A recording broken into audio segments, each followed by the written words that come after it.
Thank you, Martin, and thanks to the Institute for the opportunity to share some thoughts on economic strategy and, I suppose, the role of the energy sector and, I suppose, in particular, EirGrid in developing that strategy.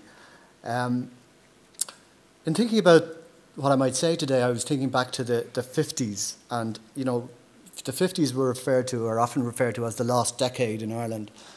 And why am I talking about the 50s? Well, I was born in 1951, so in effect I'm a child of the 50s. And growing up in the 50s, I have no real recollection of hardship because children only know what they're used to. But I do have a vivid memory of playing with children on the street and next day hearing that those children are up and gone to Australia. In the 50s, a total of 408,000, net emigration of 408,000 people occurred in Ireland, which is effectively 1 in 7 of the population, which I think is staggering. At the end of the 50s, we had T.K. Whitaker. We had a rethink of the economic failure and the policies that led to that economic failure, a total rethink of that through the economic development programme. And the wealth creation, I think, which followed the economic development programme resulted from breaking down the barriers and encouraging inward investment, but also from a confidence and not giving in to despondency. So I think there are real lessons for us there. In fast tracking to the present day, and very mindful of a quote from Dr. John Bradley, who said, "When strategy is wrong, retribution usually follows." So I suppose the question arises, are the current economic difficulties due to the fact that our strategy is wrong? And in thinking about this, I went back to the 2004 strategy document, Ahead of the Curve. And my first surprise was that it was 7 years ago, 2004. It doesn't feel like that.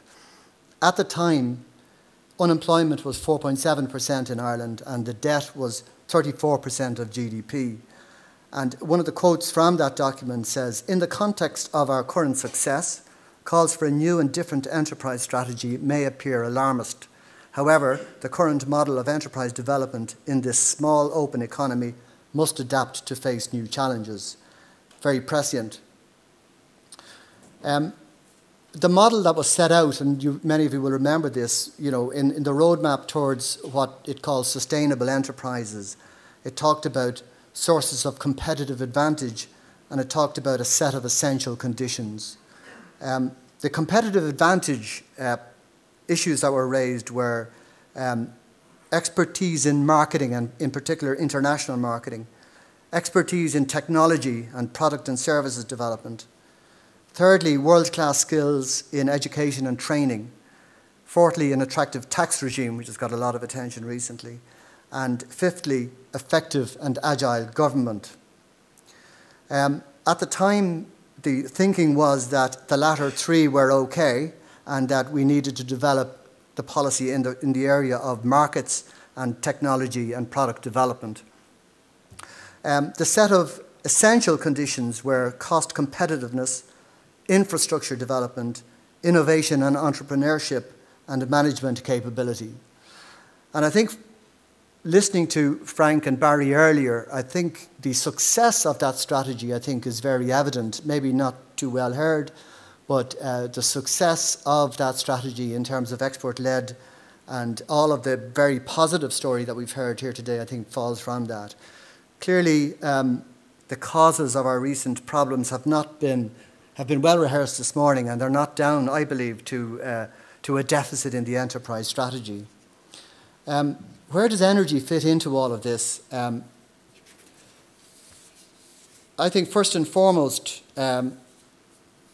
the requirement from the energy sector is to deliver secure, affordable and sustainable power to industry in Ireland. I think we're there as an essential infrastructure provider to enable development to happen. Barry talked about the great success story of Intel. Intel is the largest power consumer in Ireland on our grid, a total of nearly 100 megawatts, as big as, you know, a city like Kilkenny. Intel would not be here if they did not have secure and high quality power. A blip on the power system causes Intel serious problems. So from the outset, we have been working hand in hand with Intel through a power quality liaison group to ensure that we identify the areas where we can improve the power supply to Intel, but also where behind the meter, they can also take steps to improve their resilience to events that happen on the power system. I think there is a major transformation, as many of you know, going on in the power system in Ireland today through the introduction of renewables. The target, as you know, is 40%, and that's on an all-island basis. To me, it makes perfect sense that we have a target. It really doesn't matter whether it's 35, 40 or 45%, but having a significant mix of indigenous energy in the mix in Ireland, I think, is critically important. We've seen what happened in response to events in Libya, events in Japan. Having an indigenous element in there of renewables is, in my view, is very stabilising. And having a target, I think, begins to get everybody focused in the direction of achieving that target. From an EirGrid point of view, I suppose our huge challenges for us, but one of our major responses has been in the infrastructure space, is the Grid 25 strategy that we're currently rolling out across the country. A huge amount of work going on as we speak in terms of delivering that on the ground. And we have geared up, ESB Networks have geared up, we're working in partnership. We are getting through the grid development. We do face major challenges in planning and, most importantly, in public acceptance. The public acceptance issue, I think, is probably the biggest issue we face. And we have a major job to do. And again, we keep looking to stakeholders like yourselves to help us in that job. We are facing into a review now in the programme for government of the North-South interconnector from a point of view of undergrounding versus overhead. We welcome that because there have been many reports done on that over the past 2 years. And we really need to make up our minds at this stage as a country. What is our policy in relation to this? So a review, if it can be done quickly and effectively, in my view, gets us moving. And I see that as critical going forward. Just going back to the strategy, the strategy, the 2004 ahead of the curve strategy, looking back on it now, is there anything missing from it? I think there probably is. And one of the key competitive advantages I think that's missing there is Ireland's reputation.